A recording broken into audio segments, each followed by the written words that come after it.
Bien, entonces hoy entramos en funciones de varias variables. En la clase anterior vimos un poco de funciones vectoriales, ¿verdad? Donde cada componente estaba descrita como una función de una sola variable dependiente de t. Ahora vamos a ver qué son funciones. Primero, funciones de dos variables, ¿verdad? De forma general, entonces una función variable, o sea, una función de dos variables, sería una relación que conecta una región acá bidimensional, o sea, de dos parámetros, con un valor, una salida de un solo valor. O sea, tenemos dos variables independientes, por ejemplo, x, y, que yo le aplico una transformación, o sea, le meto dentro de esa función, calcula un conjunto de operaciones ahí, que puede ser suma, multiplicación o alguna función trigonométrica, y me tira un resultado dentro de los valores reales. ¿Ok? Ejemplos de este tipo de cosas.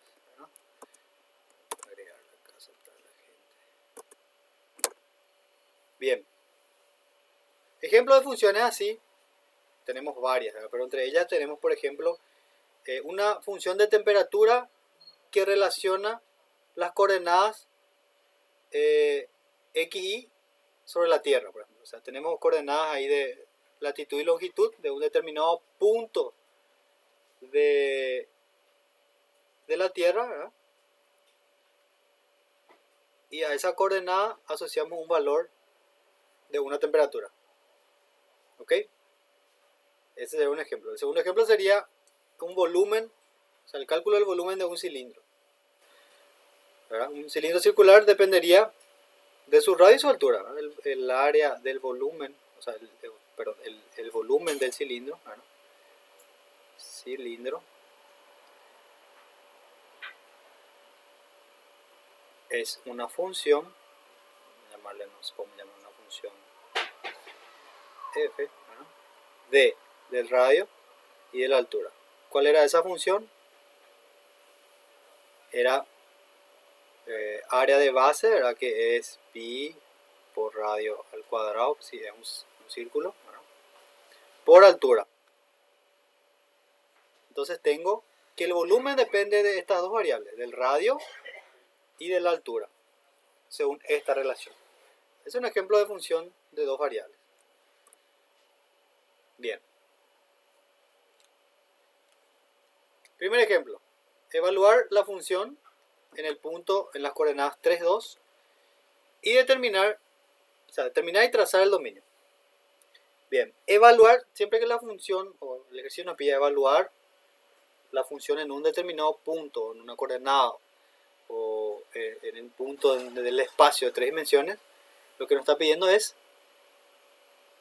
reemplazar esos valores correspondientes de la función. O sea, f de 3, 2 significa calcular el valor de esa función reemplazando x como 3 e y como 2. O sea, acá sería x, 3, y es 2, 1 es 1, ¿verdad? Y acá abajo es x, 3, menos 1. Solo reemplazo cada valor, x, ¿verdad? Reemplazo por x, por 3 en este caso, y reemplazo por 2. ¿Cuánto me da ahí? 5, 6, se dio 2, raíz de 3, ¿verdad? 6, y acá 3 menos 1, 2, se dio 2, queda 3. Ese es el valor de la función. O sea, se dan cuenta que pasamos de una coordenada, o sea, de dos dimensiones, 3, 2, a un número real, que es lo que explicamos acá. Pasamos de una coordenada x, y a un valor de una función. Bueno, trazar dice el dominio. Ok, como estamos hablando de funciones de dos variables ya, ahora el dominio es una región en R2.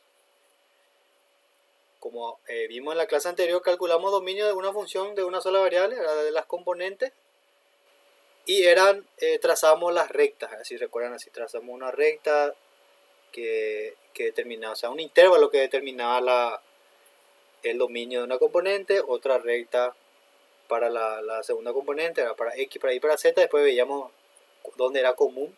Pueden ver otra vez el video después.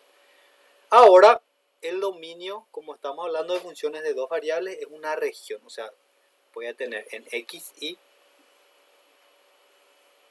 toda una región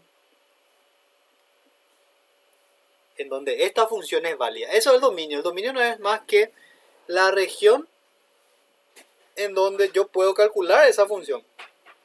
Primeramente, vamos a escribir inclusive eso. ¿Dónde es válida la función? Eso es el dominio, ¿no?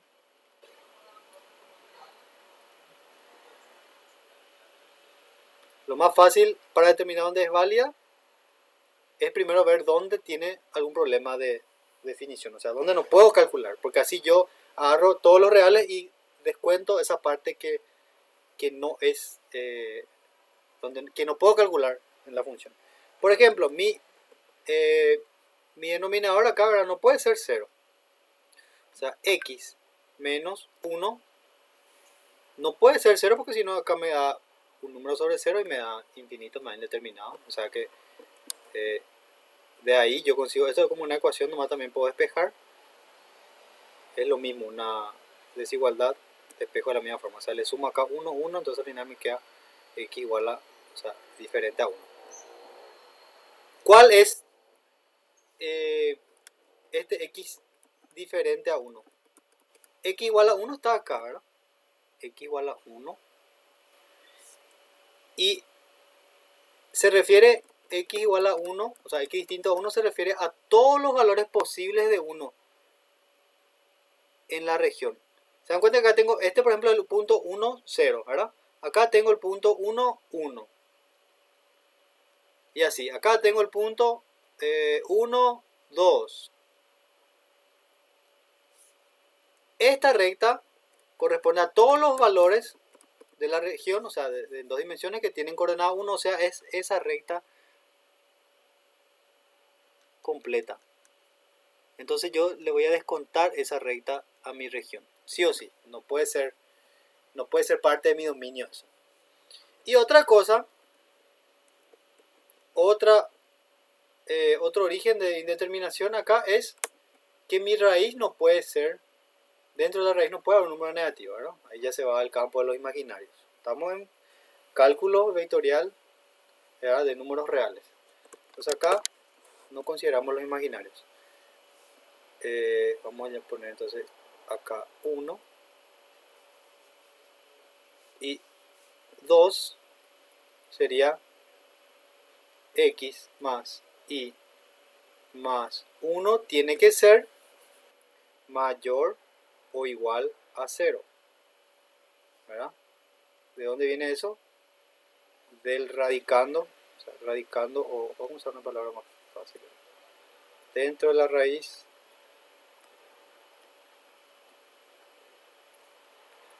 debe, acá la palabra clave es debe ser positivo, ¿verdad? Y eso escrito en forma matemática o simbólica es esto, ¿verdad? Lo que está en el argumento tiene que ser mayor o igual a 0. ¿Y qué es esto? ¿Qué es toda esta región? Esto, yo lo que hago es, voy a despejar y acá. O x también podría despejar, pero vamos a despejar y. Entonces, mi 1 pasa hacia acá, hacia el otro lado de la ecuación, está pasando de la inecuación en este caso, porque una desigualdad. Y x también pasa hacia acá restando. Tengo y mayor o igual a 1 menos x.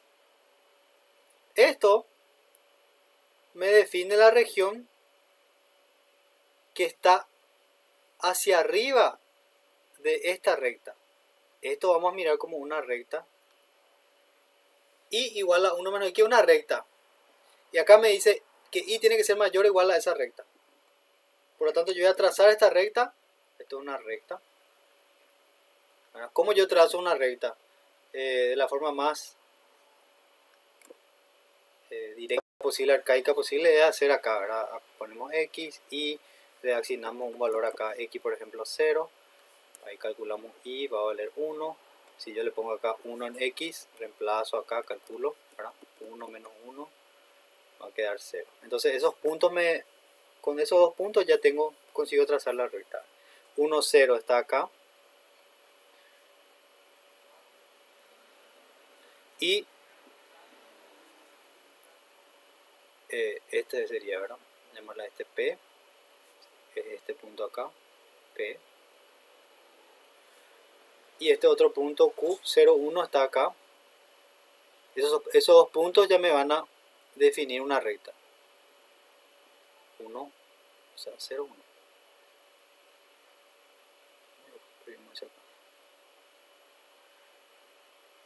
¿Cuál es esa recta? Vamos a tratar de dibujar acá en azul.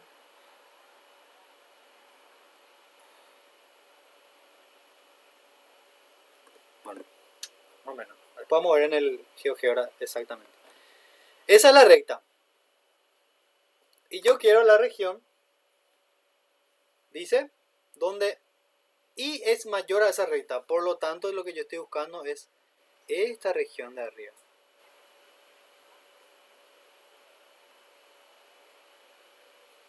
Sin considerar esa línea. Esta recta, vamos a escribir acá, es I igual a menos 1 menos X. Acá era un negativo para cambiar. Me avisaron acá de esto, yo tenía que despejar acá, es menos 1 y menos X. Bueno, vamos a trazar de nuevo, va a ser un poquito diferente nomás.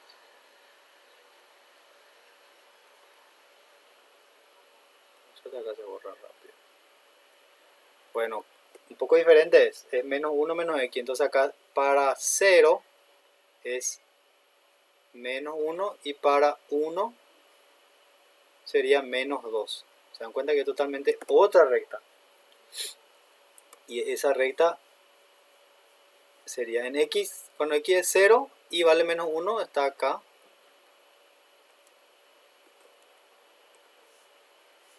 Entonces ahora la recta.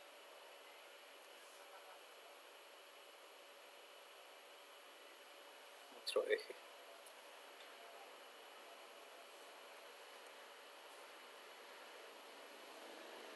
Cero menos 1, este va a ser Q. Y 1 menos 2 en 1 menos 2. Está por acá. P. La recta es en realidad esta.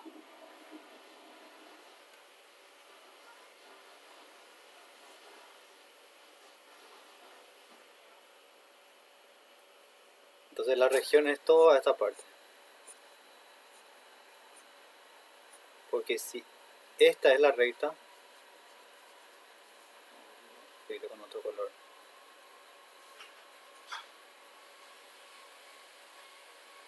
La recta que está definida por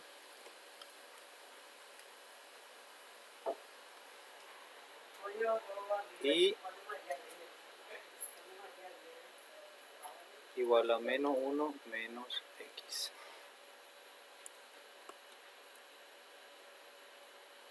Descontando esa línea acá, esta línea donde X es igual a 1. Esa es la región del dominio. Se dan cuenta que ahora es una región, ya no es una recta nada más, o una línea ahí sobre el eje X o Y. Vamos a ver si acá podemos graficar también eso. Creo que esto también me grafica.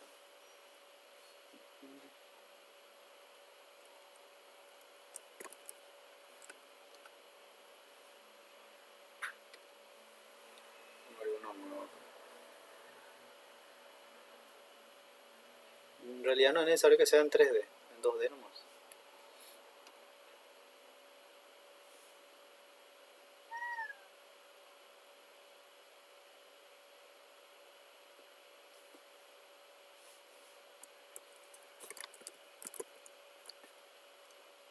otro que es 2D.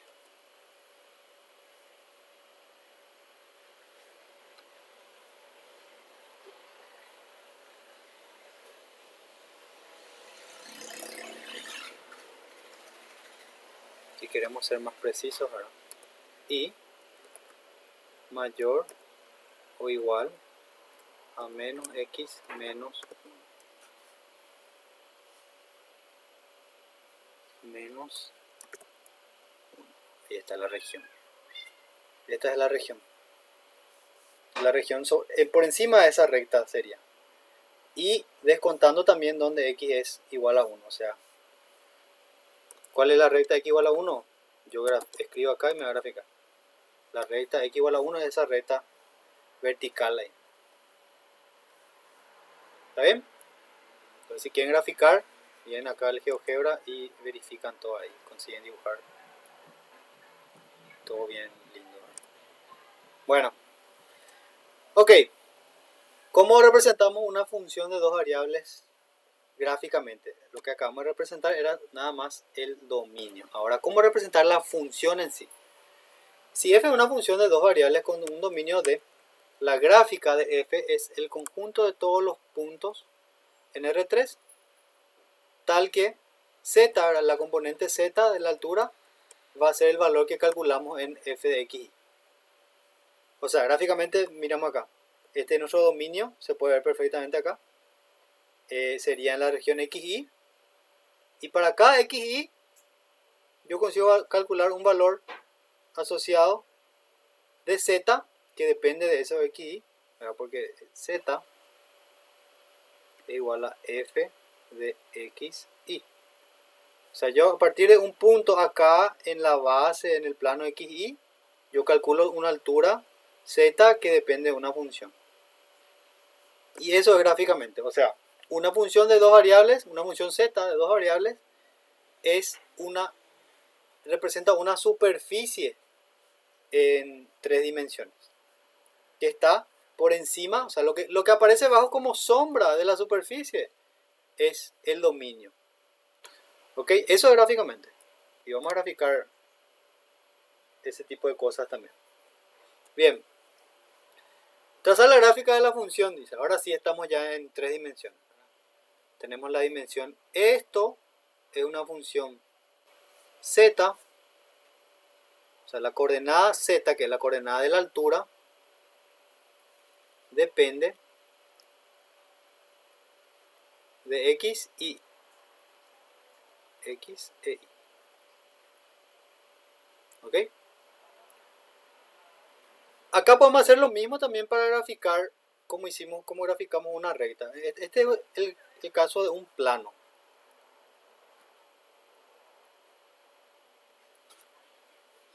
Esto se espera de ustedes que sepan mirar una función así y ya tener una idea de qué es lo que está representando esa función. Pero si eso es un plano, si eso es un círculo, si eso es una parábola, son cosas que ya ustedes deberían repasar, ¿verdad? Seguro que ya vieron ahí, se acuerdan, pero deberían repasar. Para facilitar nada más, porque si no va a complicar un poco hacer los gráficos y todo lo demás. Pero tienen GeoGebra ahí para ayudarles también. Si no tienen idea de lo que es, colocan en GeoGebra y ahí ven la superficie.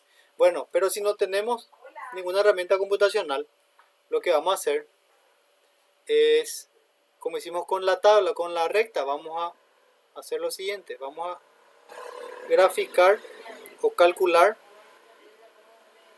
algunos puntos de esta función. Bien, ¿y cuáles serían los puntos más adecuados para graficar esto? Yo voy a tirar cualquier valor acá, ¿no? Pero es más inteligente decir, por ejemplo, ver dónde x es igual a 0. O sea, entonces reemplaza acá 0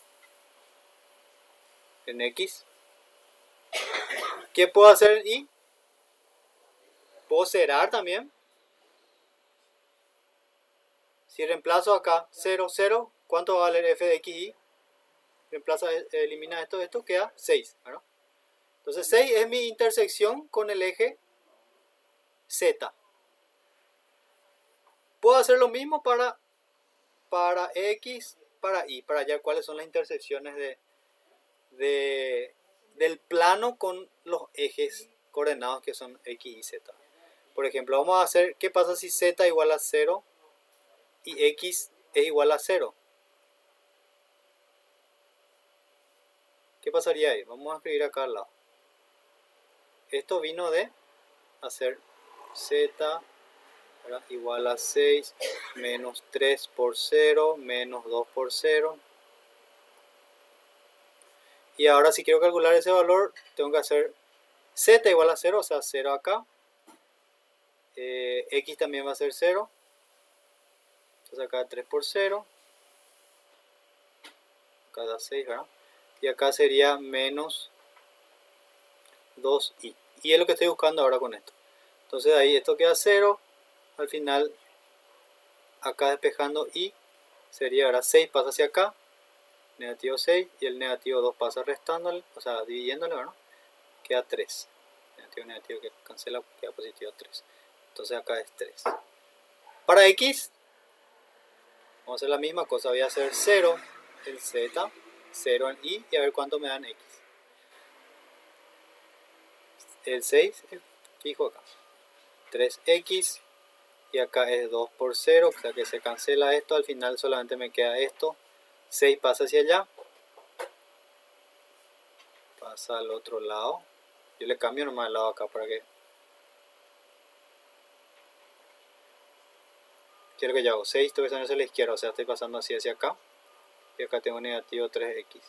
Yo lo que voy a dar la vuelta nomás ya a esto, ¿verdad? Que sería lo mismo que x. Y el menos 3 va a pasar a dividir al menos 6. Tengo 2.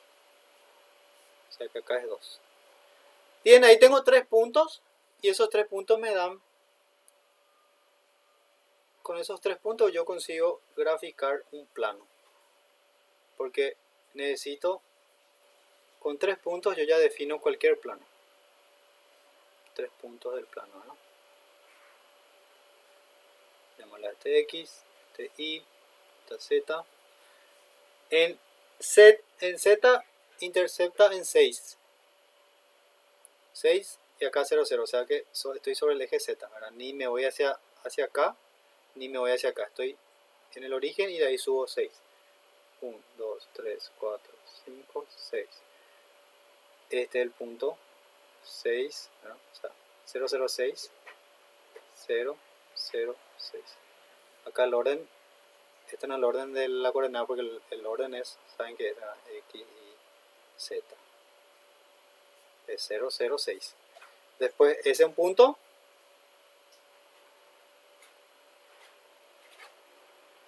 El otro punto es 0, 0, 3. O sea, en Y tengo 3. Acá es Y, entonces me voy 1, 2, 3. Estoy acá. 0, 3, 0. Y en X, 2. 1, 2. Ese es el punto 2, 0, 0. Que ahora voy a dibujar en otro color para que se note un poco más. Estoy acá. Estoy acá. Y estoy acá.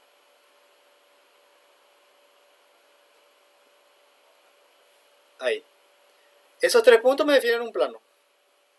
El plano que pasa por esos 3 puntos. Entonces yo consigo dibujar eso así.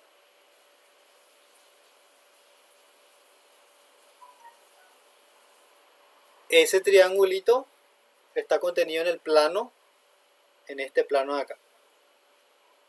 ¿Ok? Vamos a graficar eso. Creo que ya tengo graficado o no. Acá está. Ya tengo graficado en el GeoGebra para mostrarles.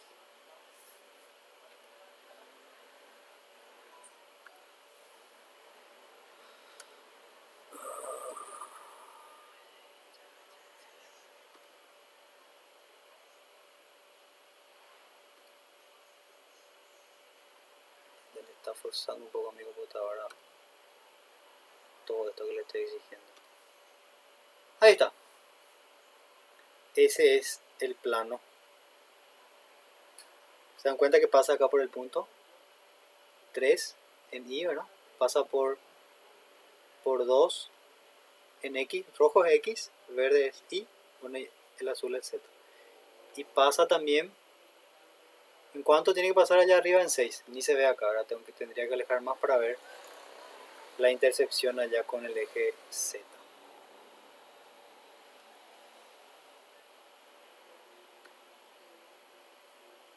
Bueno, pero ya tienen la idea.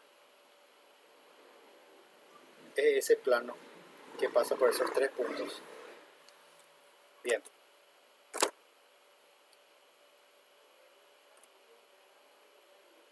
Trazar la gráfica de esta otra función. Bien, acá ya tenemos una función un poquito diferente, un poco más complicada. Sería, vamos a hacer z. Siempre es z igual a la función, ¿verdad?, de xy. En este caso le llamamos g. Vamos a llamarle como queremos.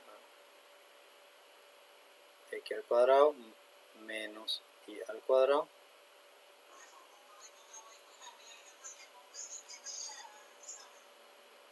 Y ahí,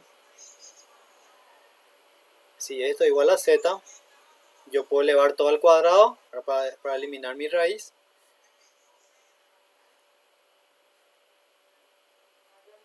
Ambos lados, entonces me queda 9 menos x al cuadrado menos y al cuadrado. ¿Para qué estoy haciendo todo esto? Igual a z al cuadrado. Ahora estos dos términos puedo pasar hacia acá sumando. Voy a tener 9 igual a x al cuadrado más y al cuadrado más z al cuadrado. Esto es la ecuación de una esfera. Ahora, la ecuación en coordenadas cartesianas de la esfera. De la esfera de radio, esto que está acá es radio al cuadrado. O sea que si radio al cuadrado es 9, significa que nuestro radio al cuadrado igual a 9, por lo tanto saco la raíz, ahora radio igual a 3.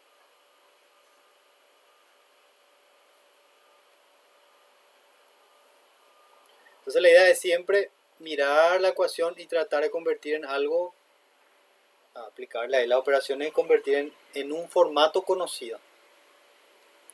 Vamos a graficar eso también.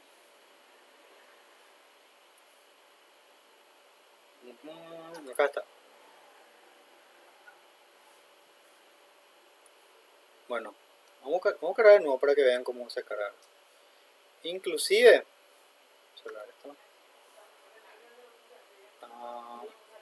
ahí tenemos la herramienta inclusive para colocar algunas funciones ya.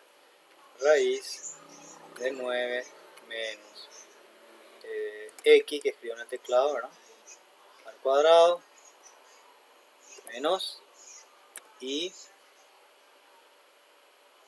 al cuadrado. Ahí está. Como la raíz tiene signos positivo y negativo, ¿verdad?, acá de esto, si yo despejo, voy a sacar y voy a tener una raíz positiva y negativa. En este caso solamente tengo la raíz positiva, es la mitad del círculo, la mitad positiva de nuestra esfera, ¿verdad?, de radio 3. Mira acá, intercepta en el radio 3. Zoom ahí. Es el gráfico de la función. Es una superficie siempre, porque z depende de las variables x. En este caso, por ejemplo, ¿cuál sería el dominio de esta función? ¿Qué dije hace rato? El dominio era la sombra que teníamos debajo de la función. O sea, la región en xy, que es como la sombra de la superficie. ¿Cuál sería la región ahí? El que me diga, se sale a hacer la tarea esta semana, o sea, el trabajo de hoy.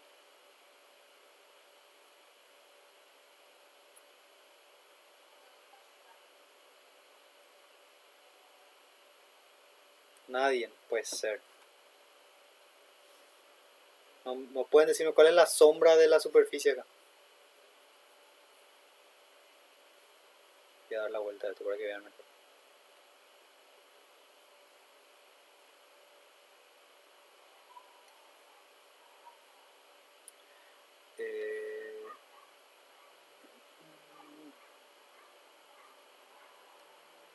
Ahí se ve. ¿Cuál es la sombra que hace ahí? Nuestra esfera. ¿Qué es eso que están viendo ahí? El círculo, la región circular de radio 3. Esa sería la región del dominio acá. ¿Ven? Este círculo que está acá debajo es el dominio. El conjunto de valores x, y para el cual está definida mi función. ¿Está bien? Bien. Acá era solamente trazar. Bien. Un concepto muy importante para ustedes, ¿verdad? Como ingeniero tienen que saber que es una curva de nivel. Ok. La curva de nivel de una función f de dos variables son las curvas con ecuaciones f de x y igual a k, donde k es una constante. Claro, en el rango de f. En el rango se refiere a el conjunto de valores válidos para la función. ¿Ok?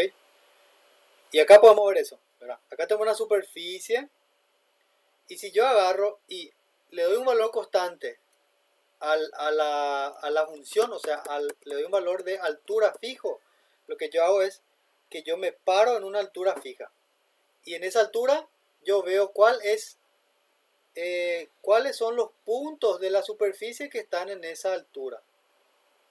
¿Ok? Es como si fuera que yo me voy y me paro acá. Está una persona ahí parada. Y acá hay una superficie sobre la cual, vamos a decir, la persona está parada. Y una superficie con una altura determinada acá. O sea, es z igual a k, ¿verdad?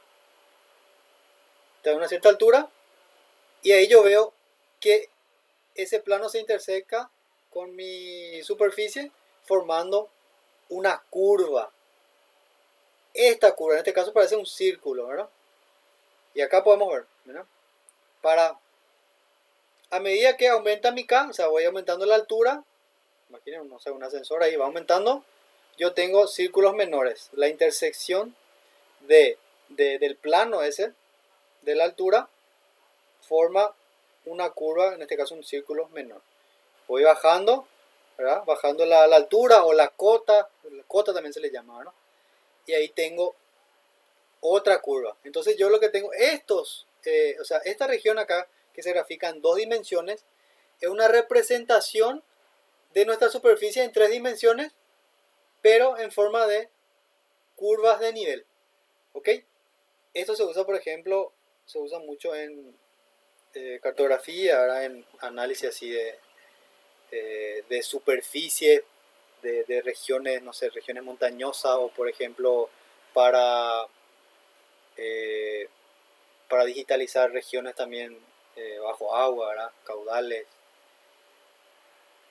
Este tipo de representación entonces se usa también para nuestras superficies. Estas son las curvas de nivel. ¿Vale? Ahí tenemos otro ejemplo, ¿no? Que está representando acá una región montañosa, ¿verdad? Donde cada línea que vemos acá, estamos mirando en dos dimensiones, pero esto nos da una idea tridimensional, porque cada línea, ¿verdad? O sea, cada curva está representando una altura. O sea que en la altura de 5500 metros, ¿verdad? No sé, sobre el nivel del mar tenemos una región más fina ya así. Y para alturas menores, a la altura de 4000 tenemos una curva mucho mayor, ¿verdad? Entonces esto nos da la idea de que estamos mirando una montaña de la parte superior, ¿no? Estas son las curvas de nivel. Bien. Una función de tres variables. Lo que cambiaría ahí es que, bueno, vamos a tener una regla, una función que va a asociar ahora tres puntos, o sea, tres dimensiones a un valor. F de X y T, por ejemplo. ¿Cuál sería un ejemplo de esto? Lo mismo que vimos hace rato de la temperatura, ¿verdad? Pero además agregamos la variable del tiempo. O sea, tenemos acá la temperatura que va a depender de una coordenada de latitud, longitud, ¿verdad? Terrestre, y además el tiempo. O sea, podemos tener una función así que me dé todos los valores de temperatura a lo largo de un día o a lo largo de un mes. Entonces analizamos en el punto y además en el tiempo. Bien, una función de tres variables es difícil de visualizar porque su gráfica tendría que representarse en un espacio tetradimensional. Claro, nuestro límite es de tres dimensiones en donde podemos tener una visualización gráfica. Cuatro dimensiones ya no tenemos visualización gráfica, a no ser que tengamos una animación en el tiempo. ¿Verdad? Entonces tendríamos una superficie que va cambiando de forma en el tiempo. En modo de animación tendríamos la posibilidad de ver en cuatro dimensiones. Pero así de forma fija no, ¿verdad? Bien. Y tenemos que determinar la superficie de nivel de la función. Bueno, como teníamos curvas de nivel para regiones tridimensionales, ahora cuando hablamos de una función de tres variables, como vimos, esto no puede ser representado de forma, la función no puede ser representada gráficamente, pero sí sus superficies de nivel. ¿Verdad? Esto representa una esfera. Y si mi función varía, o sea, si yo le doy diferentes valores de K, esto voy a tener esferas de diferente diámetro, que es lo que se puede observar acá, ¿no? Si mi función, por ejemplo, me da igual a 1, tengo la esfera de radio 1. Si tengo que mi función me da igual a 4, tengo la esfera de radio 2, ¿verdad? Porque sería la raíz. Y por ahí va. Entonces, esto, por ejemplo, podemos ver lo que le dije hace rato como una animación. ¿Verdad? En diferentes tiempos tengo diferentes superficies. Esa sería una forma de visualizar una función de tres variables, pero muchas veces no es ni siquiera necesario hacer eso. ¿Dudas? ¿Hasta ahí? Bueno. ¿Es necesario graficar, profesor, o no? En el examen obviamente no le voy a pedir que grafiquen porque, bueno, no tiene mucho sentido dibujar a mano y todo lo demás. Pero sí, como trabajo práctico le voy a pedir que usen ahí las herramientas que yo también uso, ¿verdad? GeoGebra, que tienen que aprender a ustedes a manipular estas cosas, ¿verdad? Tienen que saber por lo menos usar esta herramienta y graficar acá. Con tal que aprendan eso, estamos bien ya con la parte gráfica, ¿verdad? No se preocupen porque graficar una región más complicada es impensable hacer eso manualmente. Vamos a aprovechar ya la herramienta que tenemos. Muy bien. Y ahora vamos a entrar efectivamente otra vez en el cálculo, ¿verdad? Pero ya de varias variables. Vamos a definir todo lo que sean límite, continuidad, así como se definió también en cálculo 1, para poder definir nuestras derivadas, ¿verdad? Nuestras nuevas derivadas, que van a ver que no se aleja demasiado de las definiciones en cálculo 1. Bien, vamos a definir lo que es el límite. Se define de la misma forma que se define también en una variable, sea una función, sea f una función de dos variables, con un dominio D, que incluye puntos arbitrarios cerca de AB, se dice entonces que el límite de la función de dos variables, cuando esos valores tienden o se aproximan a un punto, es L y se escribe de la misma forma que escribíamos el límite también, solo que ahora tenemos una coordenada, tenemos xy que tiende a y B. Antes se acuerdan que era solamente x tendiendo a A. Y esto de acá es la misma noción, es la definición más estricta de lo que es el límite. No vamos a entrar tanto en detalle en eso, en esa cuestión más matemática. Otra notación también podemos escribir así, x tiende a A, y tiende a B, podemos escribir así o así, no hay problema. O fxy tiende a L cuando xy, bueno, tiende a, acá me faltó agregar el tiende a B. Ahora nuestro punto tiende a una coordenada, ya, nuestro límite tiende a una coordenada. Bien. Esto es nada más la definición, otra vez, más estricta, que van a leer un poco ahí también después en detalle. Si quieren ver más, también pueden ver en el libro. ¿Y cómo usamos esa definición para verificar si un límite existe o no? Primero vamos a ver cómo usar una forma rápida de visualizar si existe o no el límite de una función de dos variables. Bien, cuando teníamos una sola variable no había problema. Bueno, teníamos un solo camino posible, en el sentido, ¿por qué un solo camino posible? Yo tenía una función acá, yo tenía mi x acá, yo quería calcular, acá vamos a suponer que esto es x igual a, yo quería calcular mi límite acá, lo que yo hacía era tender mi x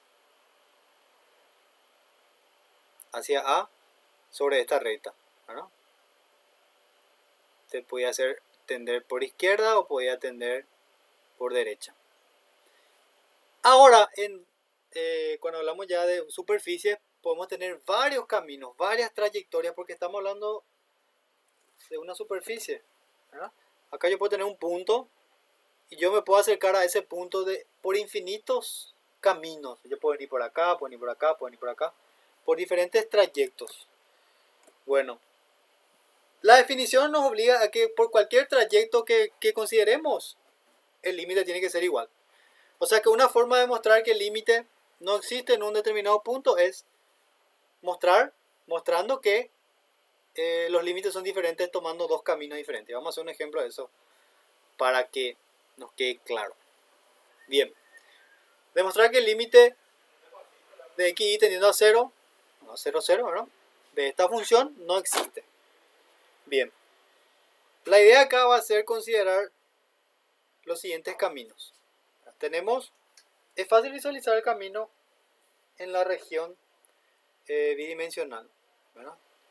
Todo esto es nuestro dominio, ¿verdad? Y yo estoy recorriendo el dominio, puedo recorrer por diferentes caminos. Ahora puedo considerar un camino hacia acá y pasar, llegar a este punto, ¿verdad?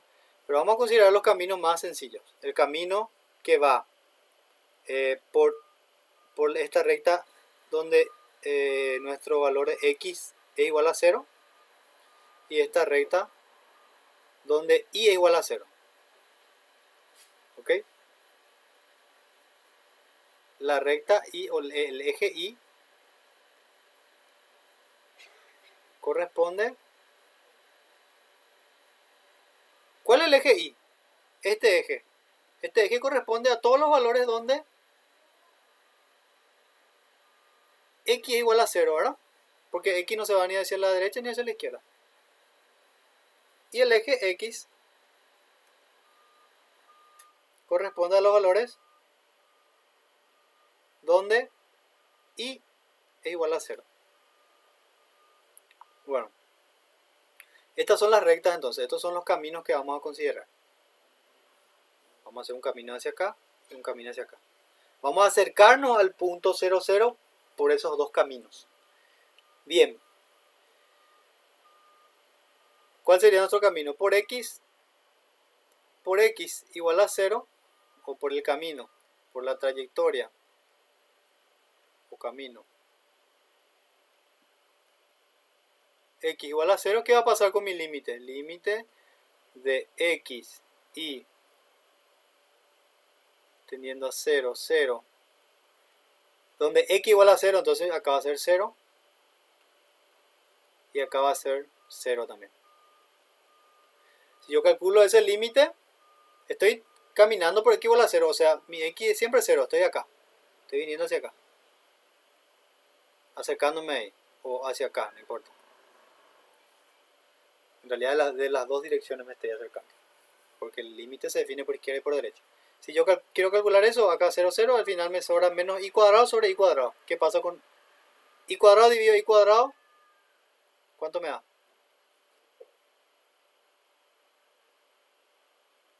No, gente, no puede ser que no me respondan eso. ¿Cuánto da? Y cuadrado dividido y cuadrado. 0.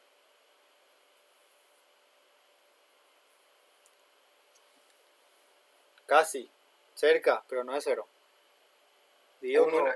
por 1, eso. Y como hay negativo, va a quedar menos 1, ¿verdad? Muy bien, perfecto. Y el límite de una constante es igual a la constante. Entonces nuestro límite por ese camino nos dio menos 1. Ahora para la trayectoria, vamos a hacer la misma cosa para la trayectoria donde y es igual a 0. Entonces mi límite de x, y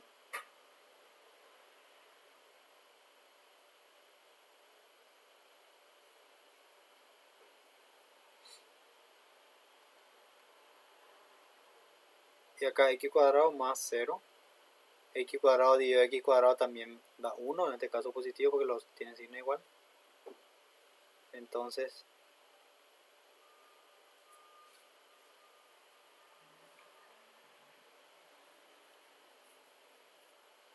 me va a quedar 1, por lo tanto me dio 1. O sea que, ¿esto qué implica?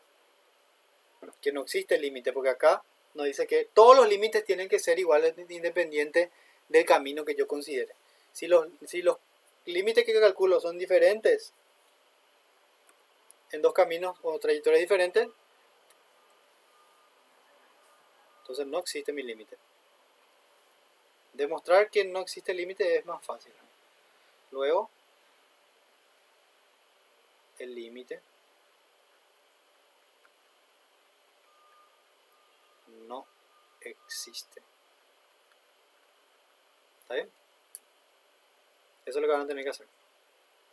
Y pueden considerar cualquier camino. Podríamos hacer, por ejemplo, el camino acá. Podríamos considerar esta recta. Podemos considerar una recta y igual a x. Podríamos considerar cualquier camino que se les pueda imaginar. Pueden considerar, no sé, una parábola. Pueden considerar una parábola hacia acá. La parábola sería una parábola igual a x cuadrado. Y van a hacer eso, considerar esos caminos y reemplazar esos valores en la función para tratar de eliminar esto y encontrar un valor constante.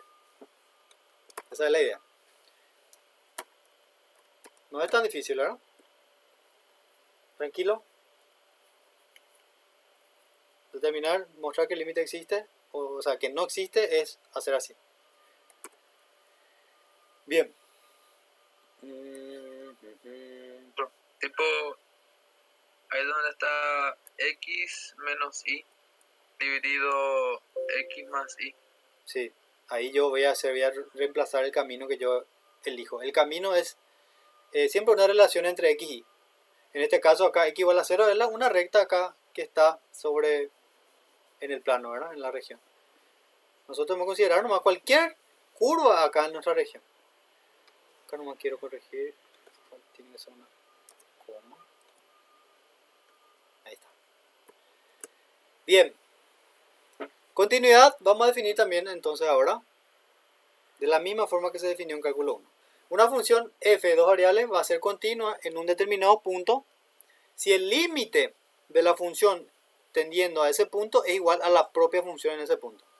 Se dice que f es continua en D si f es continua en cada punto a, b en nuestro dominio D. ¿Qué implica esto? Ahora que tenemos que calcular el límite y comparar con el propio valor de la función. Atiendan que estas dos cosas son diferentes, ¿verdad? Nuestra definición del límite dice que son valores que se acercan infinitesimalmente al punto, pero sin llegar al punto. Y f en el punto es el valor exactamente ahí. ¿Ok? Entonces lo que se hace es calcular el límite, ¿verdad? Y se calcula la función. Y si da igual, es continua. Bueno, y si nuestro límite no existe, definitivamente la función no es continua, no puede ser continua en ese punto, ¿verdad? Acá, por ejemplo, en 0, 0, como me dio diferente, ¿verdad? Acá vamos a mostrar que no existe límite. Entonces, si no existe límite, la función también puede decirse que no es continua en ese punto. Siempre hablamos de continuidad en un punto. Y en base a eso, si no hay discontinuidad, ahí decimos que, bueno, entonces la función es continua en todo su dominio. Bien. El significado intuitivo de esta continuidad es que si un punto xy cambia un poco, el valor de f de xy cambia también solo un poco. O sea, esto significa que nuestra superficie con la gráfica de una función continua no tiene agujeros ni quiebres.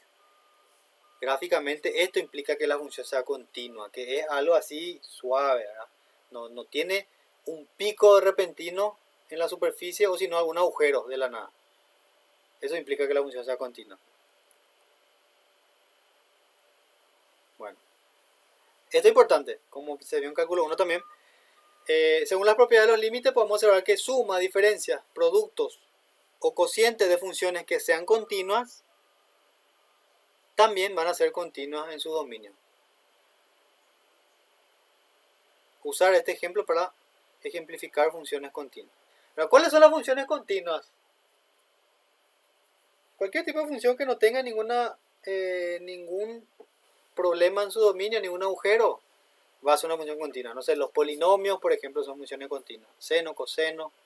¿Qué más podemos tener? No sé, la ecuación de una circunferencia. Todas esas funciones son continuas. La función exponencial, la función logarítmica, ¿verdad? Es continua en su dominio. El logaritmo tiene la discontinuidad en la parte, o sea, cuando tendemos a cero, pero en su dominio, quitando ese valor, es continua. Bien. El ejemplo este dice evaluar el límite, ¿verdad? En 2 dimensiones, cuando tenemos al punto, a la coordenada 1, 2 de esta función. ¿Qué vamos a hacer?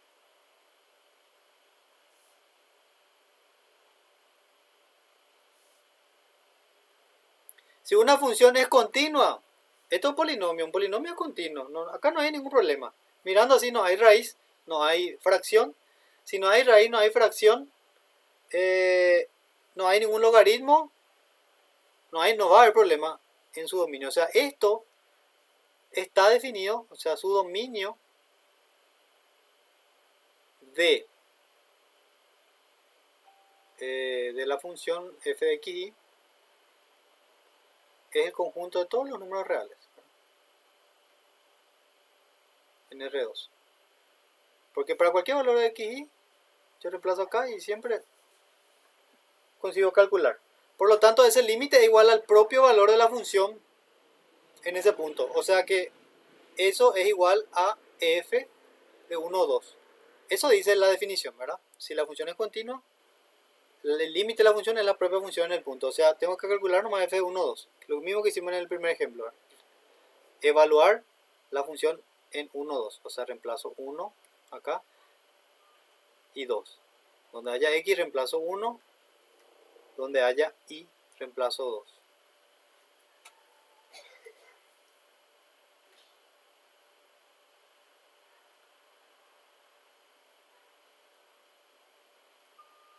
Y 2, ¿verdad? Ahí calculamos eso. ¿Cuánto tiene que dar? ¿Cuánto va a dar? Acá es 2. O sea, esto es 8, ¿verdad? 8 menos, acá es 4, más 3, más 4. Esto y esto se va, al final me sobra 8 más 3, 11. Entonces el límite de la función, tendiendo al punto 1, 2, es 11. Bien. ¿Dudas?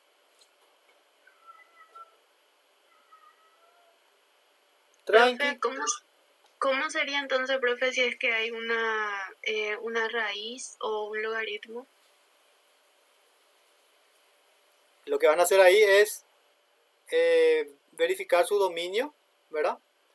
Y si no consiguen calcular, si por ejemplo da indeterminado, acá por ejemplo teníamos una indeterminación en este, acá da una indeterminación. Si yo quiero calcular 0, 0, yo no puedo ni siquiera reemplazar acá, porque reemplazo 0 y voy a tener un número sobre 0, voy a tener infinito. Ahí lo que yo puedo hacer, una de las opciones es la que hicimos nosotros acá.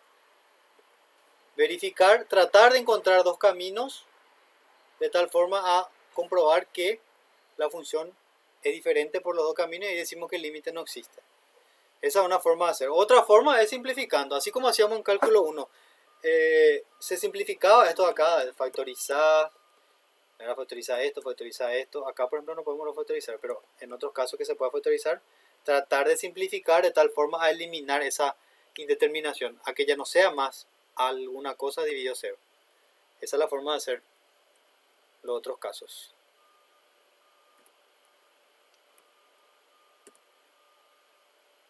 Les dejé un ejercicio ahí para que hagan también hoy, después les voy a mostrar ahí, justamente sobre el límite. Bien. ¿Qué tal estamos de tiempo? Vamos a hablar ahora, tenemos todavía una hora. Y ahora entramos en la parte más, la parte nueva, ¿verdad? La parte más nueva y la parte más importante de la clase de hoy, ¿verdad? Que es derivadas parciales. Bien, acá tenemos una pequeña tabla que relaciona dos parámetros a una función, ¿verdad? A esto se le llamó humidex, que es un índice que describe los efectos combinados de temperatura y humedad. O sea, podría decirse como una sensación térmica, ¿verdad? El valor de I, que sería este índice que le llamaron humidex, depende de la temperatura y de la humedad. Y acá yo tengo eso, ¿verdad? Yo consigo ver que las humedades en porcentaje, ¿verdad? Para cada humedad yo tengo un valor, para cada humedad y para cada temperatura yo tengo un valor asociado al índice. Esto que está dentro de la tabla, de la parte blanca, son los valores del índice. Por ejemplo, si yo quiero el valor del índice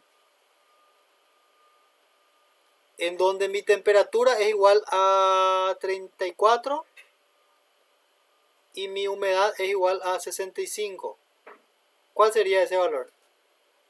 Temperatura 34 está acá, estoy en esta fila, y me voy hasta la humedad de 65, que es acá.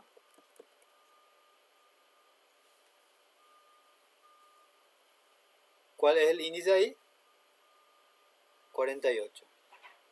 Esta otra forma también de representar una función de dos variables, así en forma de tablas. Otro, por ejemplo, quiero el índice cuando mi temperatura es 28 y cuando mi humedad es 45. A ver quién me dice ahí, rapidito. Vamos a pintar eso en otro color.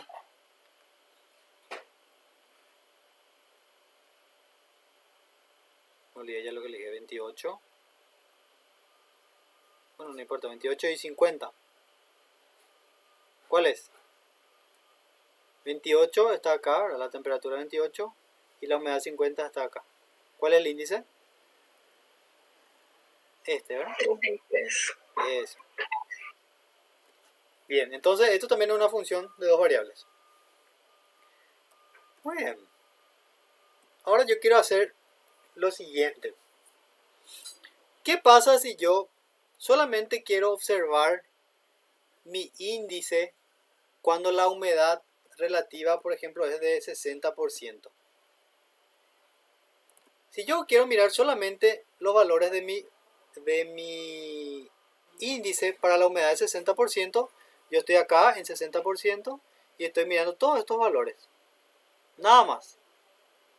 O sea que se vuelve mi función de dos variables, se vuelve una función de una sola variable, que depende del parámetro acá de las diferentes temperaturas, o sea que cada uno de estos puntos sería un valor de temperatura.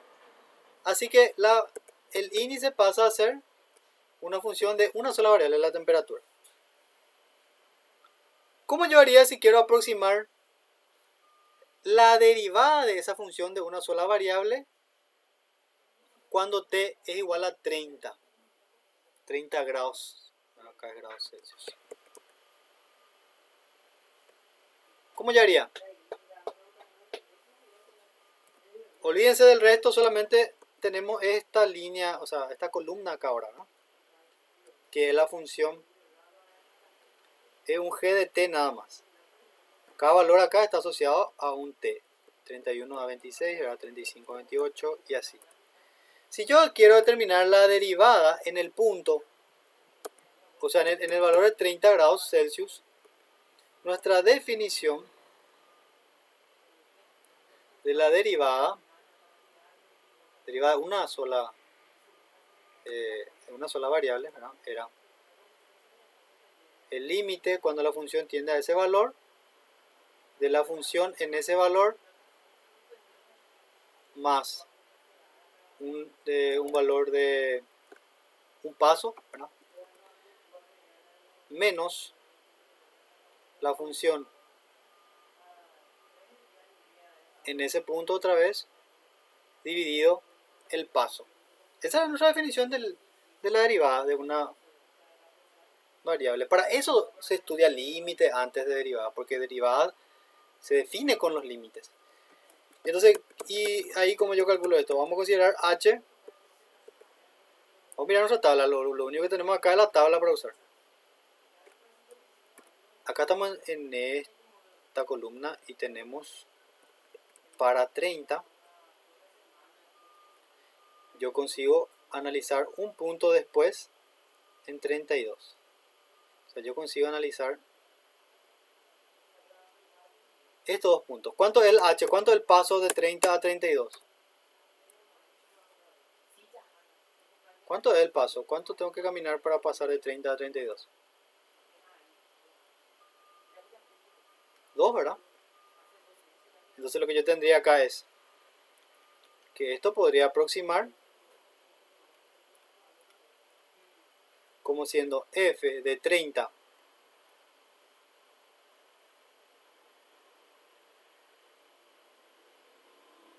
más 2, o sea, f de 32, menos f de 30, dividido el h, que es 2. ¿Cuánto vale f de 32? F de 32, yo le llamé f, pero vamos a cambiar. G tenía que ser para no confundirnos. Yo le llamé g hace rato.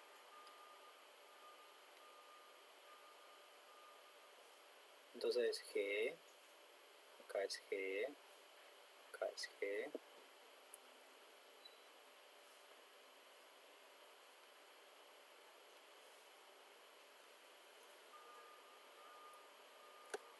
Y g de 32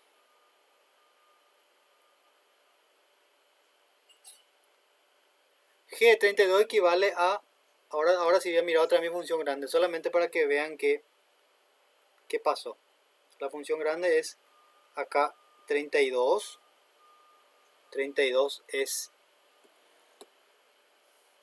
acá en la humedad y 32 en la temperatura y la humedad era constante.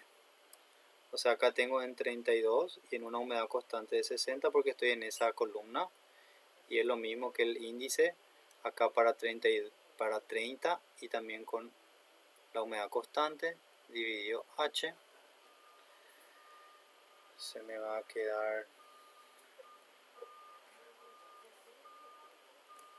voy a llevar un poquito más hacia la izquierda lo que escribí para que me dé el espacio. Es la ventaja de la clase virtual, que puedo hacer esas cosas. Y esto es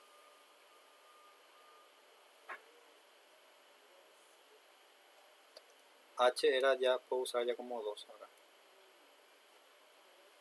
Y de 32 a 60, ¿cuánto es? ¿Cuánto es el índice en 32 a 60? 32, 60, es 42 acá, ¿verdad?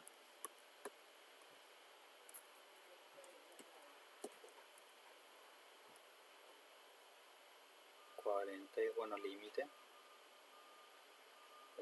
Teniendo a 30, ¿verdad? Es 42. Menos la función en 30, que es 38. Dividido el paso. ¿Cuánto da 32 dividido 38? Da 4 y 2 da 2. Entonces nuestra derivada en ese punto es aproximadamente 2.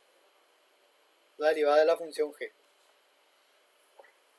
Yo consideré entonces yo convertí mi función de dos variables a una función de una variable considerando solamente una columna. Yo puedo hacer la misma cosa también para una fila.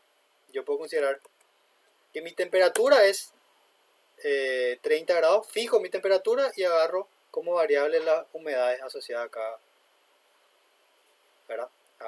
A cada, o sea, la humedad asociada a cada valor del índice.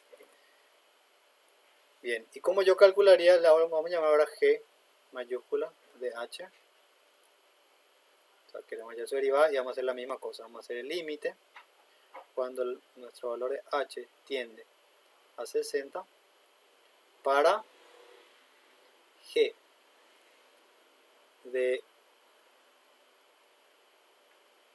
60 más H, la misma definición estoy usando, derivada de una función de una sola variable. Acá sería G de 60 y acá sería H. Ahí ya vamos a calcular directo los valores. Acá sería G de 62 menos G de 60 sobre 2. ¿Cuál es G de 62? Ahora estoy mirando a esto le llamé función G de H. Y a esto le llamé G de T, a lo que está en amarillo. Vamos a cambiar de color para que se entienda.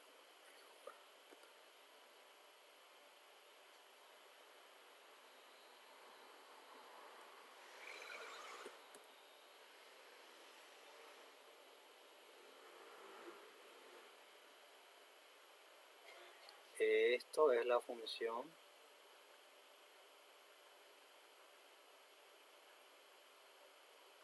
G de H. ¿Cuánto vale G de 60 y...? Nuestro valor acá, nuestro H es diferente cuando miramos desde la perspectiva de la humedad. 55, 60, 65. Entonces nuestro H ahora va a ser 5.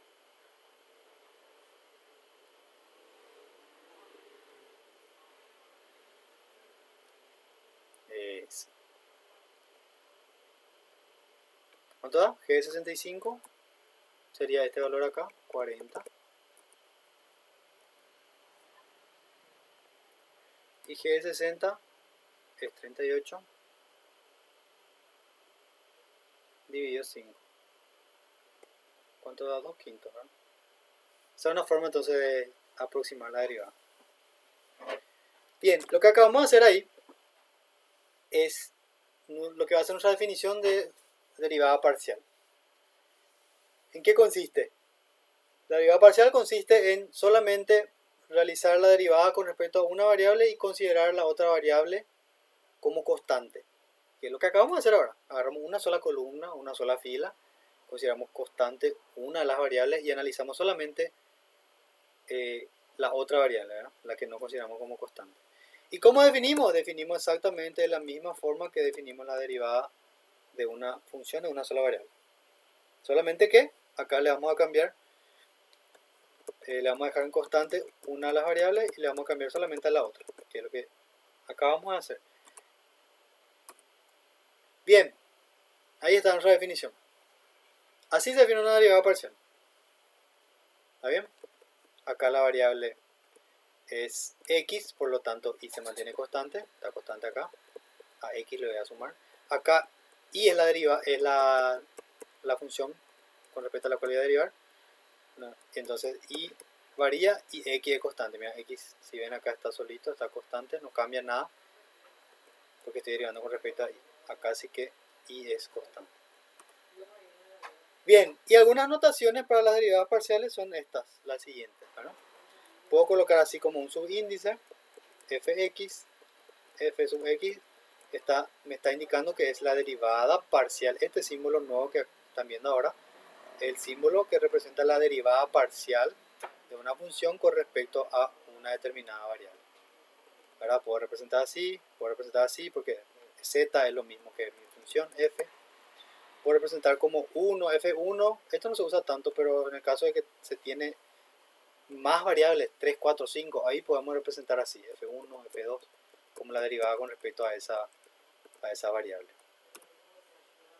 Bien, y para calcular estas derivadas, lo único que hay que hacer es derivar con respecto a una y considerar las otras variables como constantes. Así de fácil. Vamos a hacer ejemplo y van a ver que esto es muy fácil. Solamente tienen que programar su cabeza a la hora de hacer una derivada con respecto a x. Todo lo que no sea x van a mirar como constante.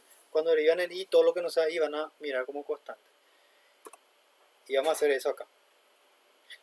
En el siguiente ejemplo. Bueno, teniendo esta función, determinar la derivada parcial en x y evaluar en 2, 1 y hacer lo mismo para la derivada parcial en y. Bien, la derivada parcial de f con respecto a x, esto o escribimos así, significa que vamos a derivar esta función solamente con respecto a x. La derivada de x acá es, o sea, de x al cubo, ahora es 3x al cuadrado, baja el 3, se le resta 1, más, acá voy a derivar esto, y esto acá queda igual porque estoy considerando como constante. Estoy derivando solo con respecto a x. Entonces derivo, queda 2x, y esto queda igual. Acá, me falta algo creo ahí. Bueno, vamos a omitir ese 2 que está allá, no hay problema. Vamos a considerar que es así. Bien, la derivada de esto con respecto a x, si esto estoy derivando con respecto a x, esto acá es todo constante. O sea que acá es 0, la derivada de una constante. ¿Ven? Y ahora voy a evaluar eso en 2, 1. O sea que tengo que reemplazar, evaluar significa, ya saben, reemplazar nomás la función. Donde haya x reemplazo 2, donde haya x otra vez 2 y donde haya y reemplazo 1.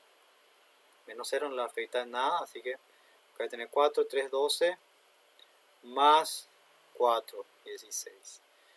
Ahora voy a derivar con respecto a y. Derivada parcial de f con respecto a y. Ok, esto derivando con respecto a y es 0, porque no hay y. Esto derivando con respecto a y, solo miro y, va a bajar el 3. X queda igual porque x es constante, cuando estoy derivando con respecto a y. Bajo el 3 de este, bueno, podemos escribir así para que no confundan. Esto queda constante y esto derivamos acá, 3y al cuadrado. Bien, y acá derivo esto con respecto a y, baja el 2, queda así. Por lo tanto, la derivada parcial, ¿verdad?, con respecto a y es igual a, solamente para reorganizar un poquito acá y dejarlo más lindo, ¿sí? Menos 4y. Y ahora evalúo eso en 2, 1 también, que es reemplazar nada más en la función. 2, 1. Esto va a confundir. Ahí parece un 4. 4, 1. Tengo, ¿cuánto acá? 4 por 3, 12, menos 4, 8. Ya está. Profe, Sí, ¿siempre la derivada de una constante va a ser 0? sí, siempre. Toda la vida. Ahora cuando tengamos tres variables, por ejemplo, si nos pide derivar con respecto a z, no sé. Si acá no hay ninguna z, todo esto va a ser considerado constante cuando yo estoy derivando con respecto a z. ¿Está bien? Entonces, te facilita inclusive la vida para la derivada parcial. Porque lo que vos no estás derivando, o sea, todo considera como constante y ya. Vamos a hacer, si da tiempo, vamos a hacer más ejercicio acá. Bueno, a ver un poco. Creo que vamos a dar para terminar y después se quedan ustedes con una tareita. Ok. Así definimos entonces la derivada parcial. Ahora vamos a interpretar lo que es la derivada parcial gráficamente. ¿Bueno? Bien, es lo mismo que como habíamos definido en una dimensión. Tenemos un determinado punto, ¿verdad? Y yo considero que voy a mirar cuál es la curva que está en la función cuando mi x es constante, o sea, esta es la curva que tiene la sombra acá en x constante, y esta es la curva que tengo en la función. Este no es mi cursor, ¿verdad? Vamos a pintar. Esta es la función que tiene la sombra cuando y es constante. Entonces, yo tengo curvas sobre mi superficie cuando x es constante o cuando y es constante. Y las derivadas parciales son las inclinaciones de las rectas que son tangentes a esas curvas. ¿Está bien? O sea, esto yo puedo mirar en dos dimensiones. Yo tengo esta curva C2, ¿verdad? Y lo que yo tengo al hallar la derivada parcial con respecto a y, sería en este caso porque x es constante, voy a tener ahí es la inclinación de esa recta tangente a la curva C2. Si ahora si hago la otra derivada parcial con respecto a x, manteniendo y constante, voy a tener esta otra curva y voy a tener la recta tangente con respecto a esa curva. ¿Ok? Entonces tengo la misma historia que tenía en cálculo 1. La derivada nos da una noción de lo que es la inclinación de la recta tangente en un punto. ¿Qué es la recta tangente? Bueno, es la recta que toca a la curva en un solo punto. Esa era nuestra definición de recta tangente. ¿Y por qué es útil esto? Porque ¿de qué nos sirve al final? Porque esa recta tangente que ustedes ven ahí, que tanto acá como acá, nos está dando cuál es la tendencia de variación de nuestra función. Yo estoy sobre esa superficie y yo estoy con esta recta tangente que parece que está hacia abajo. Mi tendencia cuando estoy en este punto, si yo aumento, si doy un paso hacia abajo, o sea, hacia este lado de la función, yo tengo una tendencia a disminuir, o sea, tengo una tasa de variación negativa.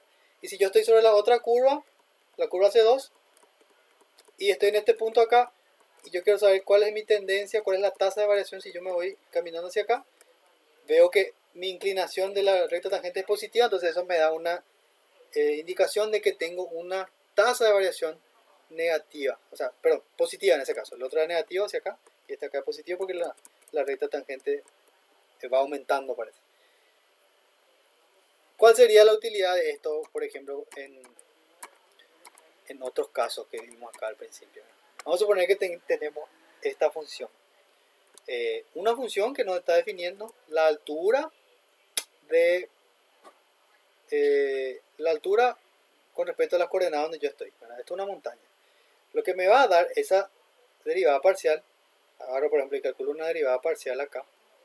De acá a acá, digo que esto es mayor, esto es menor, entonces de acá a acá yo tengo una derivada parcial negativa, o sea, yo tengo una tendencia acá a bajar. Tengo una tasa de variación que me está disminuyendo hacia ahí. ¿Ok? Si yo camino hacia ahí, entonces voy a bajar. Si camino hacia acá, voy a subir. ¿Por qué? Porque la tasa de variación es positiva hacia un lado y negativa hacia el otro lado. ¿Ok? Eso es lo que nos da la derivada parcial. Nos da esa idea de esa tasa de variación. Muy bien. Vamos a ver un ejemplo de eso. Ok, dada esta siguiente función, dice encontrar la derivada parcial en 1, 1, la derivada parcial, o sea, con respecto a x en 1, 1 y la derivada parcial con respecto a y también en 1, 1. Ya saben hacer, ¿no?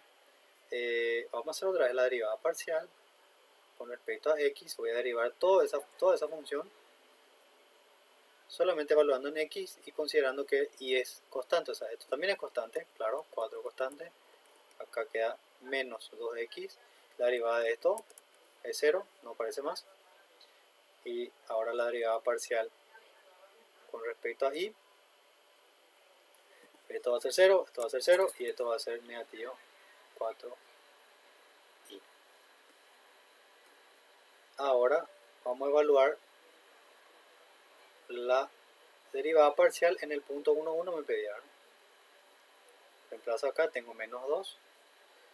Y si yo reemplazo en la derivada parcial con respecto a y, también voy a tener negativo 4, ¿no? Bien, ok, ya tengo los gráficos. Pero vamos a ver en el GeoGebra, es muy interesante.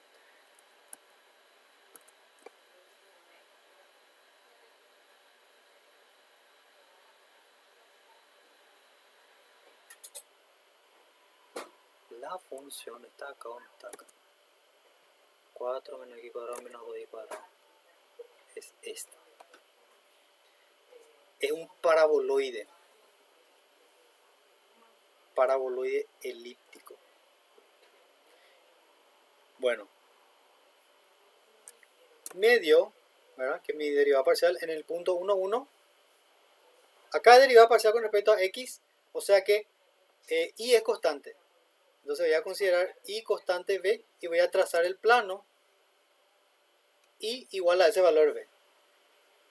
Este es el plano en donde y es constante y es igual a 1.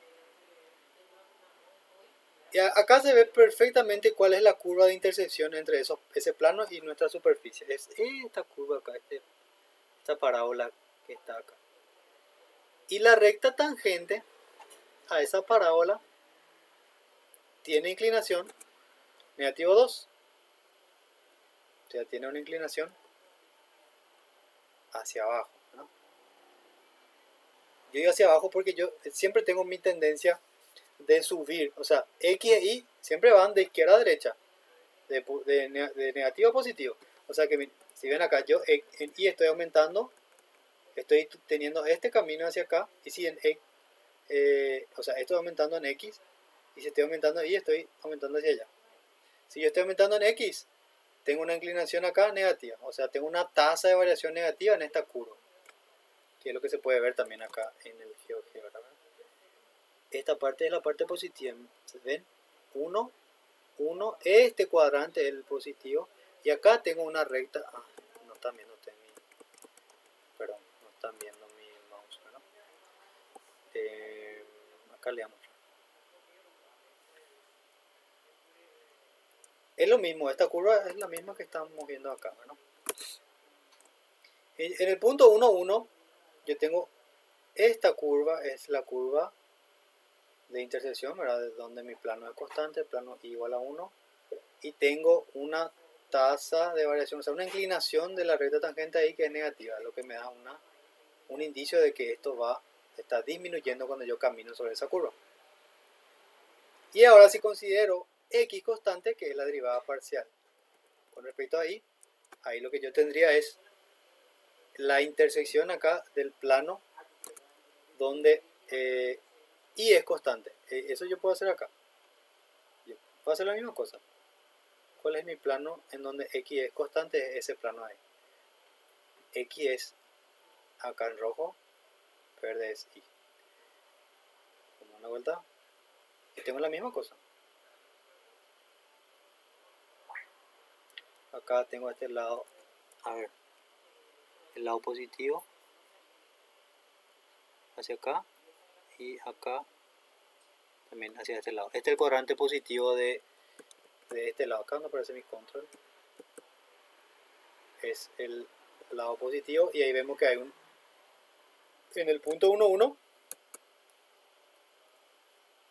tenemos también una inclinación negativa. Y sí, coincide, acá da menos 4, que significa que con una tasa de variación negativa tenemos una inclinación negativa. Y esta tiene una inclinación más pronunciada que esta. Una es menos 4 y otra es menos 2. ¿Está bien? Esa es la interpretación geométrica de lo que son las derivadas parciales. Son la inclinación de la recta tangente a la curva que se obtiene cuando dejamos constante una de las variables. Tenemos un plano ahí, da para ver perfectamente acá. Este significa que es el plano en donde x es constante. Ahí se forma la intersección y yo consigo ver en la intersección una curva, esta curva que se ve acá, y ahí yo analizo la recta tangente a esa curva en el punto en donde estoy hallando la derivada parcial. Bien, otro ejemplo. El índice de masa corporal de una persona se define con la siguiente función. De dos variables, depende de la masa y de la altura. Calcular las derivadas parciales de esa función para un joven con masa 64 kilogramos y altura 1,68 e interpretarlas, dice. Bueno, vamos primero que nada vamos a hacer las derivadas parciales ahí. Bueno, la función es b, o sea que le voy a llamar bx, que es la derivada parcial de b con respecto a x, que implica, bueno, estoy haciendo de memoria ya, pero ahora es m. M y h son las variables, ¿no? Vamos a derivar con respecto a m. ¿Qué significa derivar esto con respecto a m? Significa que lo que no sea m va a ser constante, o sea 1 sobre h al cuadrado es constante. O sea, eso puede salir afuera de la derivada. Y solamente derivo m con respecto a m, ¿no? La derivada de m con respecto a m es 1. Queda 1 sobre h al cuadrado. Y la derivada con respecto a h, la derivada parcial de b con respecto a h, ahí sí que es lo siguiente. Todo lo demás voy a considerar como constante. O sea que m va a ser constante ahora. Y esto vamos ya a escribir como h elevado a la menos 2. Porque es más fácil derivar así. Esto es constante, entonces m ya sale de la derivada y yo solamente voy a derivar h a la menos 2. ¿Cómo derivo esto? Baja el menos 2 y le resto 1. Ya está. Ya así. Si quiero querer un poco más lindo eso, puedo dejar así.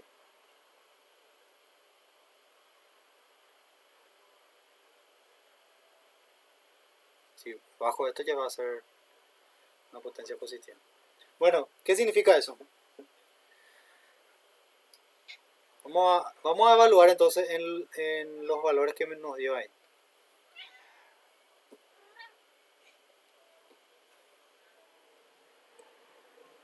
Vamos a evaluar en el punto M 64 y H 1.68.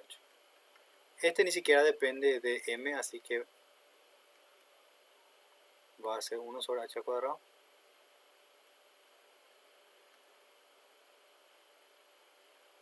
¿Cuánto da eso? Nadie tiene una calculadora por ahí. A ver, ¿qué tengo acá? ¿Cuánto tiene que dar?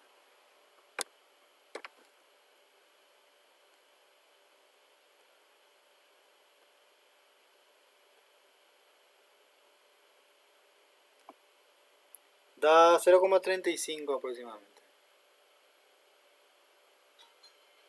Bueno, ¿cuál es la unidad de medida de esto? Si es índice de masa corporal dividido la masa, ¿cuál es la unidad de medida del índice? Es kilogramo sobre altura sobre metro cuadrado. Y si yo hago eso dividido, o sea, la derivada con respecto a la masa,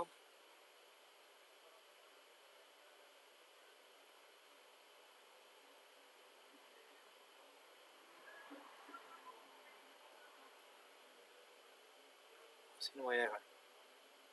Esta es la unidad de medida de V. Pero entonces dV dm es eso dividido dm. Esto con esto se va. La unidad de medida de la derivada es 1 sobre metro cuadrado. Y tiene sentido porque acá es 1 sobre h al cuadrado. Y la unidad de medida de esto también 0,35. Pero ahora vamos a calcular el otro.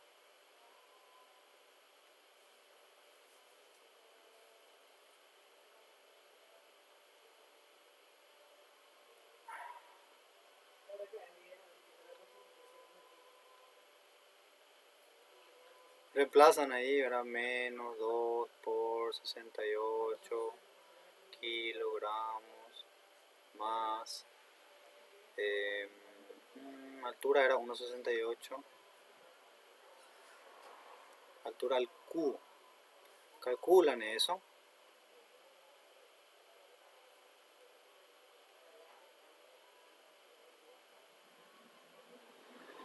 Y tiene que dar negativo 27. Y su unidad es kilogramo sobre metro cúbico. Bueno, ¿qué es lo que significa esto? La primera derivada parcial,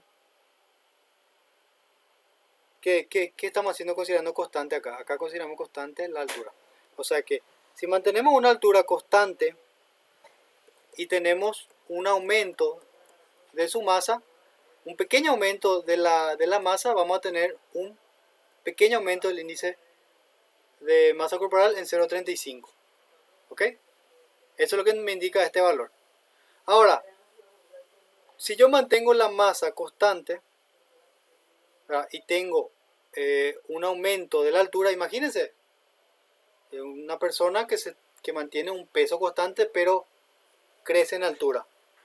Su índice de masa corporal va a disminuir en esta cantidad. O sea, tiene una tendencia a disminuir el índice de masa corporal si yo mantengo constante la masa, el peso de la persona, y si yo hago una variación en su altura, si yo le aumento la altura.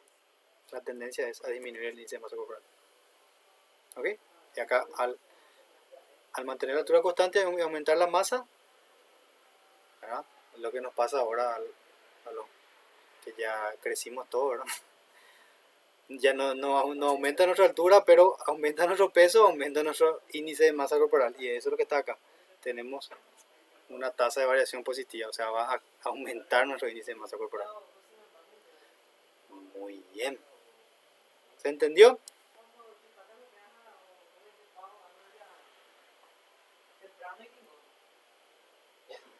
Espero que sí. Después me van a escribir las dudas.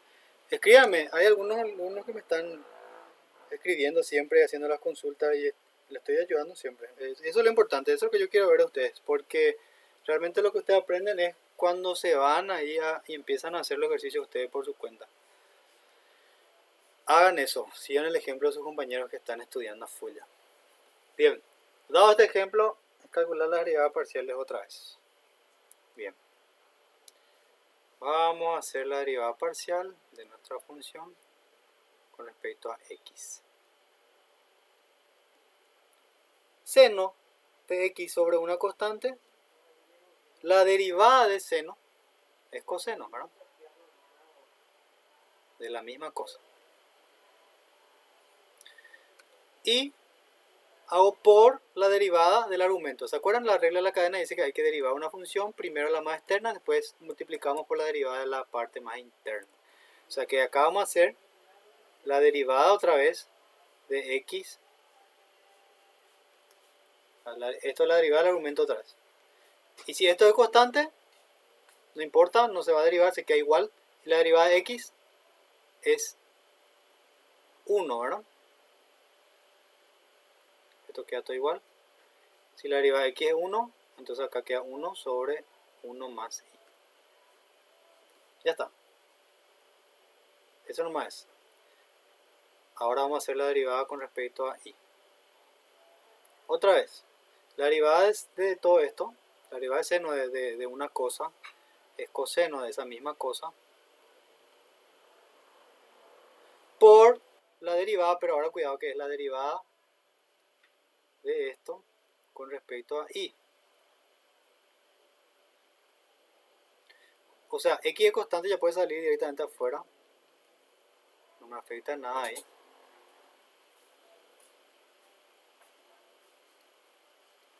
Y la derivada de esto es lo mismo que hacer la derivada de 1 más i elevado a la menos 1. ¿Verdad? Esto 1 más i yo puedo convertir a una potencia, como está abajo, significa que tiene una potencia negativa.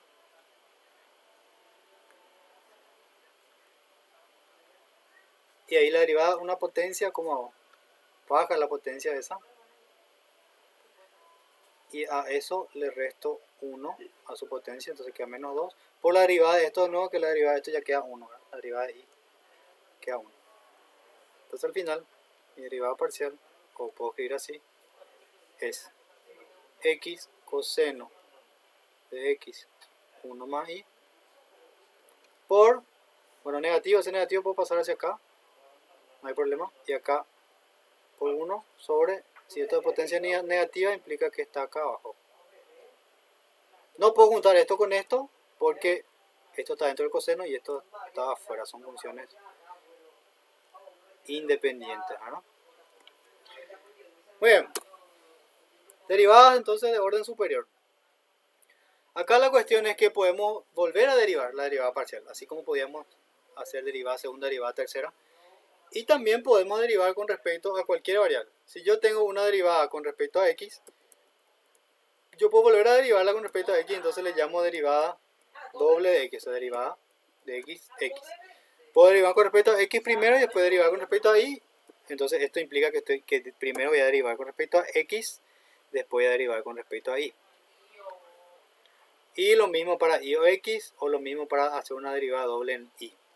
O sea, esta notación f de x y representa hacer la derivada primero en x, después hacer la derivada en y. ¿Está bien?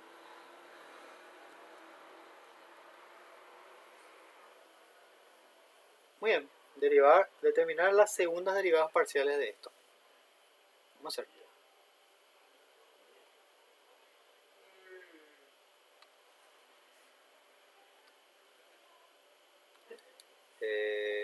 Ok, vamos a hacer primero la derivada con respecto a x.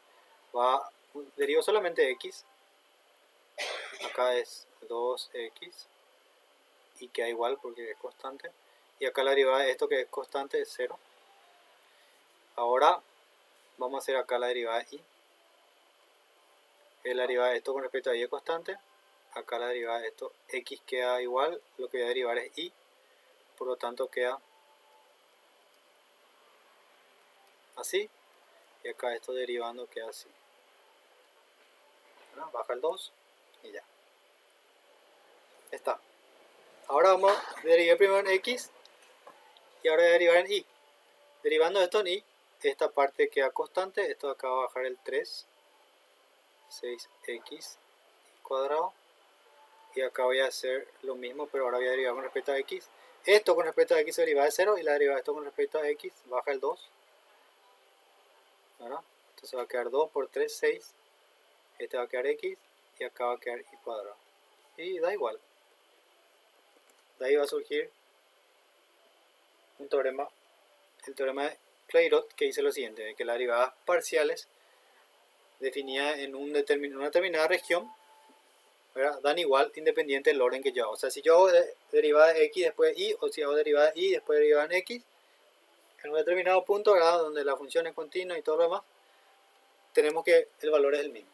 ¿Qué es lo que pasó acá? Tenemos una función continua. Eso que está ahí es una función polinomial que no tiene ningún problema de indeterminación, por lo tanto debería cumplirse el teorema de Clairaut y se cumple. Las dos derivadas segundas son iguales.